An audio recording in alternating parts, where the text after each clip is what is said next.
अक्सर आपने न्यूज़ में सुना होगा कि आईपीएल में खिलाड़ियों की नीलामी शुरू हो चुकी है और कोई खिलाड़ी 7 करोड़ रुपए में बिका तो कोई 15 करोड़ रुपए में।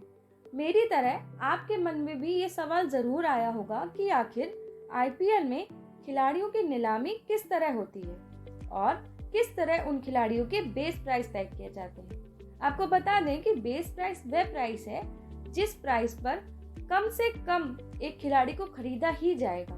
और कौन सा खिलाड़ी सबसे महंगा बिका तो कौन सा खिलाड़ी सबसे सस्ता। तो आइए जानते हैं इन सभी सवालों के जवाब विस्तार में।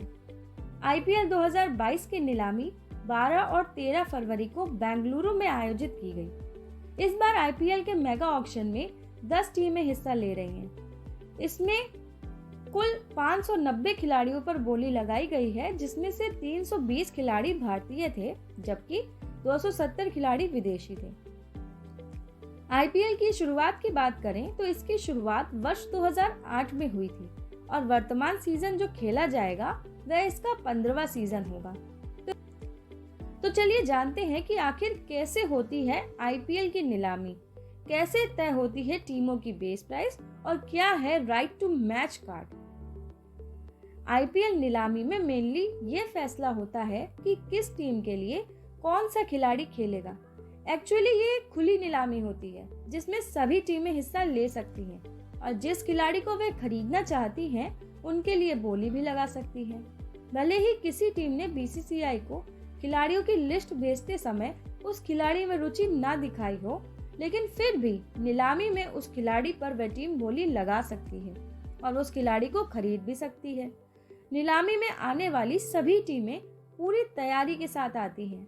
टीमों के पास उन सभी खिलाड़ियों की एक लिस्ट होती है जिन्हें वे खरीदना चाहती हैं। इसके साथ ही इन सभी टीमों के पास plan A, plan B, plan C और प्लान डी पहले से ही तैयार रहते हैं।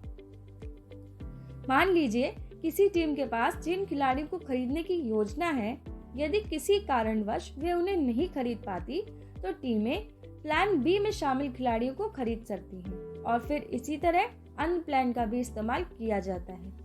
आमतौर पर खिलाड़ियों की नीलामी को 3 कैटेगरी में बांटा गया है, जो कि है इंडियन कैप्ड, इंडियन अनकैप्ड और विदेशी खिलाड़ी। इसके बाद इन सभी खिलाड़ियों को उनकी विशेषताओं के आधार पर अलग अलग लॉट में रखा जाता है, जैसे गेंदबाज, तेज गेंदबाज, ऑलराउंडर, विकेट कीपर आदि। यहाँ पर ध्यान रखने वाली बात यह है कि ऐसे खिलाड़ी जिन्होंने अब तक एक भी इंटरनेशनल मैच नहीं खेला है, वे सभी खिलाड़ी अनकैप्ड खिलाड़ी कहे जाते हैं। तो अब हमने नीलामी से रिलेटेड कुछ बेसिक बातें तो जान ली, अब जानते हैं इसके बारे में कुछ अन्य बातें। आईपीएल नीलामी के दौरान नीलामी कराने वाला या ऑक्शनर खिलाड़ी के नाम का ऐलान करता है और बताता है कि ये खिलाड़ी क्या करता है। ये खिलाड़ी कोई गेंदबाज है या फिर बल्लेबाज है, किस देश से ये खिलाड़ी आया है और इसका बेस प्राइस क्या है। मान लीजिए कि किसी खिलाड़ी का बेस प्राइस 1 या 2 करोड़ रुपए है, तो उस खिलाड़ी की पहली बोली 1 या 2 करोड़ रुपए से ही शुरू होगी और इसके बाद बाकी टीमों को बोली लगाने का मौका मिलेगा। इस तरह खिलाड़ियों की कीमत बढ़ती जाती है और इसमें खास बात यह है कि किसी भी खिलाड़ी को उसके बेस प्राइस से कम कीमत पर नहीं खरीदा जा सकता। हालांकि कोई भी टीम किसी खिलाड़ी को उसके बेस प्राइस पर खरीद सकती है। जो टीम सबसे ऊंची बोली लगाती है या आखिरी बोली लगाती है, वही खिलाड़ी को खरीद लेती है और उसे अपनी टीम में शामिल कर लेती है। कई बार ऐसा भी देखा गया है कि किसी खिलाड़ी को खरीदने के लिए टीमों के बीच होड़ लग जाती है। इसे बिडिंग वॉर कहते हैं। इसमें वह खिलाड़ी अपने बेस प्राइस से काफी ऊंची कीमत पर खरीदा जाता है। अब तक बेस प्राइस शब्द का इस्तेमाल कई बार हो चुका है, तो आपके दिमाग में आ रहा होगा कि आखिर ये बेस प्राइस क्या है।